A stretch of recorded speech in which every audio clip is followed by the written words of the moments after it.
ইয়া আইয়ুহাল্লাযীনা আমানু তাকুল্লাহা ওয়া কুনু মা'আস সাদিকিন।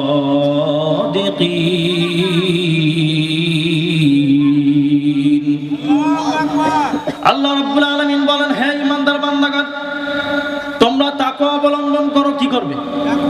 তাকওয়া অবলম্বন করবে। তাকওয়া অবলম্বন যদি করতে পারো এবং নেককারদের অন্তর্ভুক্ত যদি হতে পারো, তাহলে তোমার জন্য কনফার্ম জান্নাত। এটা কার কথা? আমার আল্লাহ তাআলা বলেন, বান্দা হে, তোমাকে দুনিয়ার ভিতরে পাঠাইছি, একটা ক্যাটালগ দিয়ে দিছি, কোন পর্যন্ত তুমি চলবা, কিভাবে সংসার করবা, কিভাবে জীবন যাপন করবা, কিভাবে তুমি অর্থনীতি চালাবা, কিভাবে তুমি রাষ্ট্র পরিচালনা করবা, কিভাবে ব্যবসা বাণিজ্য করবা, সব নিয়ম নীতি আল্লাহ তাআলা বাতাই দিয়েছেন। কথা ঠিক না? আল্লাহির রহমানির রহিম। ইয়া আইয়ুহাল্লাযীনা আমানু তাকুল্লাহা ওয়া কুনু মা'আস সাদিকিন। وقال رسول الله صلى الله عليه وسلم المرء مع من أحب أو كما قال عليه الصلاة والسلام. وقال تعالى في شان حبيبه إن الله وملائكته يصلون على النبي يا أيها الذين آمنوا صلوا عليه وسلموا تسليما. اللهم صل على سيدنا ونبينا وشفيعنا وحبيبنا ومولانا محمد صلى الله عليه وعلى آله وأصحابه وبارك وسلم.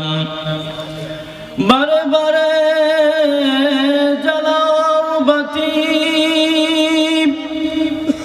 হয়তো বাতি জ্বলবে না। বারে বারে জ্বালাও বাতি, হয়তো বাতি জ্বলবে না। তাই বলে তো ভেরুর মতো বসে থাকা চলবে না। বালাগাল উলা বিকামালিহি কাশাবাত দুজা বিজামালিহি হাসানাতু জামিউ খিসালিহি সাল্লু আলাইহি ওয়া আলিহি। একটু মুহাব্বত জিকির করি, লা ইলাহা ইল্লাল্লাহ, জোরে লা ইলাহা ইলাহা ইল্লাল্লাহ। এই কালিমার দাওয়াত দিতে মার খেলেন তায়েফেতে, দাঁত ভাঙলেন, বন্দী হলেন, ঘর ছেড়ে গেলেন মদিনাতে। লা ইলাহা ইল্লাল্লাহ, লা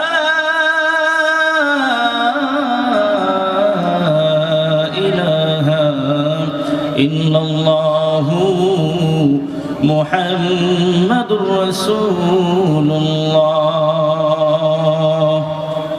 হাজারো ব্যথা বেদনার পরে ফিরে আসনি তুমি আপন ঘরে।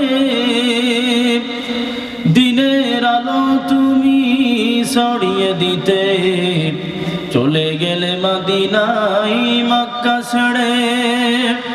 হে রাসূল, তোমাকে ভুলি আমি কেমন করে। হে রাসূল,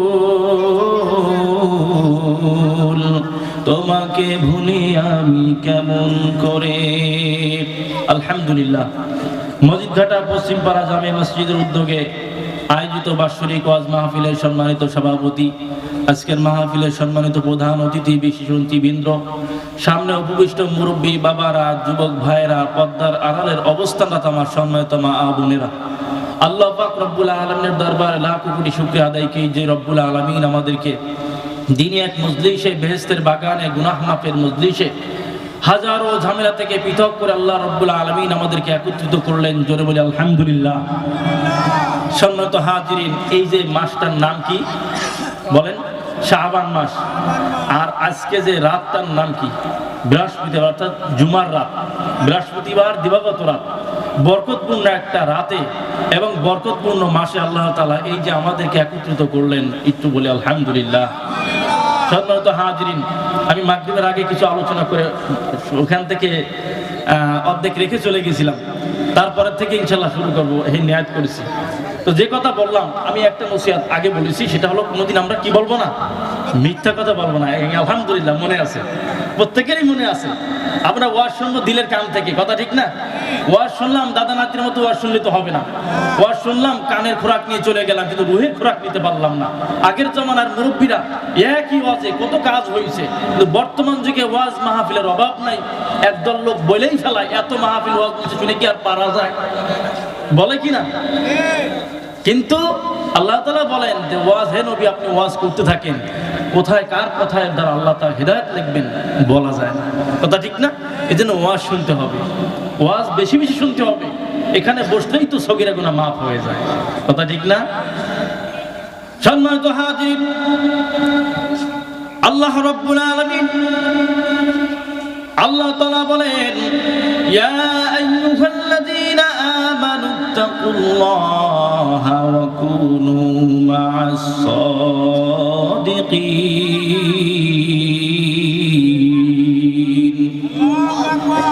আল্লাহ রাব্বুল আলামিন বলেন, হে ঈমানদার বান্দাগণ, তোমরা তাকওয়া অবলম্বন করো। কি করবে? তাকওয়া অবলম্বন করবে। তাকওয়া অবলম্বন যদি করতে পারো এবং নেককারদের অন্তর্ভুক্ত যদি হতে পারো, তাহলে তোমার জন্য কনফার্ম জান্নাত। এটা কার কথা? আমার আল্লাহ তাআলা বলেন, বান্দা হে, তোমাকে দুনিয়ার ভিতরে পাঠাইছি, একটা ক্যাটালগ দিয়ে দিছি, কোন পর্যন্ত তুমি চলবা, কিভাবে সংসার করবা, কিভাবে জীবন যাপন করবা, কিভাবে তুমি অর্থনীতি চালাবা, কিভাবে তুমি রাষ্ট্র পরিচালনা করবা, কিভাবে ব্যবসা বাণিজ্য করবা, সব নিয়ম নীতি আল্লাহ তাআলা বাতাই দিয়েছেন, কথা ঠিক না বেঠিক? সম্মানিত হাজিরিন, আমরা মাল কিনলাম দোকান থেকে, 5 কেজি মাল কিনলাম। মাল কিনে দেরি পড়ে আসে না? ওই দেরি পড়েন বেশি দেখবেন, এক সময় দেখা যায় কিছু পালা আছে, কিছু বাটকারা আছে। বাটকারা বলে না? বাটকারার মধ্যে যখন কিছু ফাঁকা ফুটো থাকে, যখন মানুষের কাছ থেকে নিয়ে আসি তখন ওই হালকাটা দিয়ে নিয়ে আসি। আর যখন কি করি না, যখন মানুষের কাছ থেকে নিয়ে আসি তখন ওর ভিতরে সীসা ভরাটা যেটা থাকে ওইটা মানুষের কাছ থেকে বেশি মাত্রায় নিয়ে আসি। আর যখন বিক্রি করি তখন যেটা ফাঁকা থাকে ওইটা আমরা দিয়ে মানুষের কাছ থেকে বিক্রি করি। তার মানে বেশি মাত্রায় নিয়ে আসি, কম মাত্রায় কি করি? বিলাই দিই, কম মাত্রায় বিক্রি করে দিই। এইসব লোকের জন্য ধ্বংস, কথা ঠিক না? সম্মানিত হাজিরিন, তাকওয়া অবলম্বন করতে হবে। যদি আমি তাকওয়া অবলম্বন করতে পারি, মালের ভিতরে ভেজাল দেওয়া যাবে না। কারণ আল্লাহ রাব্বুল আলামিন দেখেন, দুনিয়ার কেউ না দেখলেও আমার আল্লাহ তাআলা দেখে কিনা? খলিফাতুল মুসলিমের হযরত ওমর রাদিয়াল্লাহু তাআলা আনহু রাতের বেলা পুরো শহর ঘুরতে দেখে মার মেয়ের আওয়াজ ভিতর থেকে আসতেছে। মা বলতেছে, মেয়ে আজকে তো দুধ কম হয়েছে, ভিতরে একটু কি করো, দুধের ভিতরে একটু পানি মিশাও। যদি একটু পানি মিশাইতে পারো তাহলে তো মোটামুটি দুধ বেড়ে যাবে, আমাদের সংসারটা ভালোভাবে চলবে। এই কথা শুনলেন কে? খলিফাতুল মুসলিমিন হযরত ওমর রাদিয়াল্লাহু তাআলা আনহু কান দিয়ে শুনতেছে। কি বলে? মেয়ে বলতেছে, আম্মা জান আপনি তো জানেন না আমাদের দেশের রাষ্ট্রপ্রধান কে? জোরে কোন? খলিফাতুল মুসলিমিন হযরতে ওমর ফারুক রাদিয়াল্লাহু তাআলা আনহু। ইসলাম সে তো পরশমণি কেতারে পেয়েছে খুঁজি, পরশে দাহার সোনা হলো যারা, তাদেরই বুঝি আমরা মুজাফফরা বুঝি। বলেছেন কে? হযরতে পয়গম্বর শেষ রাসূল, আমার পরে যদি কেউ সেই নবী হতো ঠিক সেই ওমর হতো না? এবার মা বলতেছে, এই বেটি এত গভীর রাত্রে ওমর রাদিয়াল্লাহু তাআলা কোথা থেকে আসবে? এত রাত্রে ওমর রাদিয়াল্লাহু তাআলা কোথা থেকে আসবে? কেউ তো দেখে না। এবার মেয়ে বলতেছে, মা আপনি তো জানেন না, ওমর রাদিয়াল্লাহু তাআলা হয়তো দেখলো না, কিন্তু ওমরের একজন বস আছে, একজন লিডার আছে, ওমরের একজন খোদা আছে কিনা? ওমরের একজন খোদা আছে, আমার আল্লাহ। জোরে বলেন আল্লাহু আকবার। ওমরের একজন আল্লাহ আছে, দুনিয়ার কেউ না দেখলেও কিন্তু আমার আল্লাহ তাআলা দেখেন। এই ভয়টা অন্তরের ভিতরে ঢুকে গেছে। ওমর রাদিয়াল্লাহু তাআলা আনহু চলে গেলেন সিংহাসনে। সকাল হতে না হতেই লোকজনকে পাঠাইছে, যাও যাও অমুক মেয়ে মাকে ডেকে নিয়ে আসো অমুক বাড়ি থেকে, অমুক গ্রাম থেকে। এবার যখন আনলো, আনার পরে তখন ওমর রাদিয়াল্লাহু তাআলা আনহুর বক্তব্য দিচ্ছেন, এমন টাইমে দেখা যায় ওই মেয়ে আর মা চিন্তায় পড়ে গেলেন, আমরা রাতের বেলা যে কথাগুলো বলছিলাম হয়তো ওমর রাদিয়াল্লাহু তাআলা হয়তো শুনে ফেলাইছে, তা না হলে আমাদেরকে ডাকবে কেন? এবার ওমর রাদিয়াল্লাহু তাআলা আনহু বলেন, তোমরা রাতের বেলা কি করছো সব কিছু আমি শুনছি। যাই হোক, তোমরা যে কথাগুলো বলেছো সব কিছু শ্রবণ করেছি। এখন একটা প্রস্তাব আমি দিচ্ছি, আমার ছেলের জন্য তোমার যে মেয়ে আছে মেয়েটাকে বিবাহের জন্য আবদ্ধ করেন সুবহানাল্লাহ। কারণ তার তাকওয়া দেখি ওমর রাদিয়াল্লাহু তাআলা বিবাহের প্রস্তাব দেয় ছেলের জন্য। খলিফাতুল মুসলিমিন ওমর রাদিয়াল্লাহু, ওমর বিন আব্দুল আজিজ, যার পেট থেকে বের হয়েছিলেন কি? ওমর বিন আব্দুল আজিজ। কথা ঠিক না? মুসলমান ভাইরা আমার, তাকওয়াটা কেমন ছিল তাদের ভিতরে? ওমর রাদিয়াল্লাহু তাআলা একবার রাতের বেলা এরকম ঘোরাঘুরি করে। রাতের বেলা আমাদের দেশের রাষ্ট্রপ্রধান কি করে? রাতে ঘুমায় না? ঘুমায়। আর খলিফাতুল মুসলিমিন ওমর রাদিয়াল্লাহু তাআলা কি করে বলেন? সে ঘুমায় না। সে কলম সারা রাত এরকম ঘুরে দেখে আমার এলাকার মধ্যে কেউ সমস্যার মধ্যে আছে কিনা, কেউ ঝামেলার মধ্যে আছে কিনা, বিপদ আছে কিনা, এইসব দেখে। কথা ঠিক না? তো খলিফাতুল মুসলিমিন হযরত ওমর রাদিয়াল্লাহু তাআলা আনহু একবার দেখতেছেন দূর থেকে একটা ঘর থেকে টিমি আওয়াজ আসতেছে। একটা লাইটের বাতির এরকম ভাবে আলো দেখা যায়। ওমর রাদিয়াল্লাহু তাআলা বাড়ির সামনে চলে গেলেন। ওই আলোটা দেখার পরে যখন বাড়ির ভিতরে নক করলেন, দরজা নক করার সাথে সাথে তখন ভিতর থেকে ওই বাতিটা নিভাইয়া দিয়েছে এক মহিলা। ওমর রাদিয়াল্লাহু তাআলা যখন দরজা নক করছে কিন্তু দরজা কেউ খুলে না। ওমর রাদিয়াল্লাহু তাআলা এরকম দেওয়াল টপকায় ঘরের ভিতরে ঢুকছে। ঘরের ভিতরে যখন ঢুকছে, ঢোকার পরে এবার মেয়েটা একজন মহিলা, অল্প বয়সী মেয়ে। এই মেয়েটা এখন আশ্চর্য হয়ে গেলেন, কিভাবে একজন পরপুরুষ আমার ঘরের ভিতরে ঢুকছে। বাতিটাকে আস্তে নিভাইয়া দিছে। এবার খলিফাতুল মুসলিমিন হযরত ওমর রাদিয়াল্লাহু তাআলা বলেন, এই মেয়ে তুমি এখানে কি অপরাধ করতেছিলে? আমি তোমাকে ডাকছি, তারপর তুমি শোনো নাই? আমি ওখানে দেওয়াল টপকায় ঢুকে তোমার ঘরের ভিতরে ঢুকা লাগলো। এবার ওই মহিলা বলতেছে, ওমর রাদিয়াল্লাহু তাআলা বলতেছে, ওমরকে বলতেছেন, ও খলিফাতুল মুসলিমিন, আমি তো একটা অপরাধ করেছি, আপনি দেখতেছেন আমি আপনার দরজা খুলি নাই, কিন্তু আপনি আমার বাড়ির ভিতরে ঢোকার আগে আপনি তিনটা অপরাধ করেছেন। সুবহানাল্লাহ বলেন। এক সাধারণ জনগণ সে খলিফারে শাসাইতেছে, আপনি তিনটা অপরাধ করেছেন। কি অপরাধ? এক নম্বর অপরাধ হলো কোন বাড়িতে যদি ঢুকতে হয় সদর দরজা দিয়ে ঢুকবেন, আপনি তা না ঢুকে আপনি দেওয়াল টপকায় ঢুকছেন, এটা এক নম্বর অপরাধ।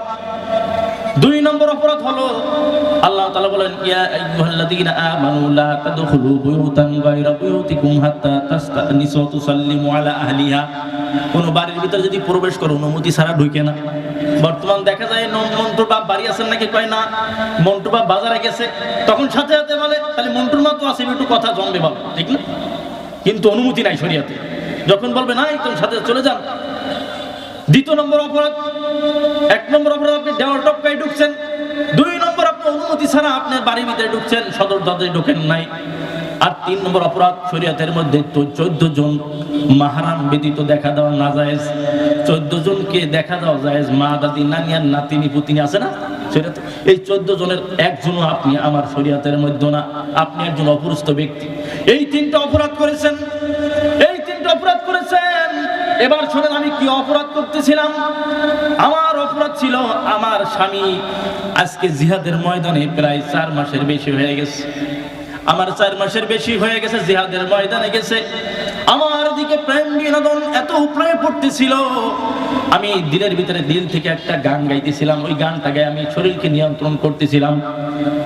ওই গানের অর্থ হলো, আমার ভিতরে যদি আল্লাহর ভয় না থাকতো তাহলে আমার চৌকির উপরে মরমর আওয়াজ হতো। সুবহানাল্লাহ বলেন।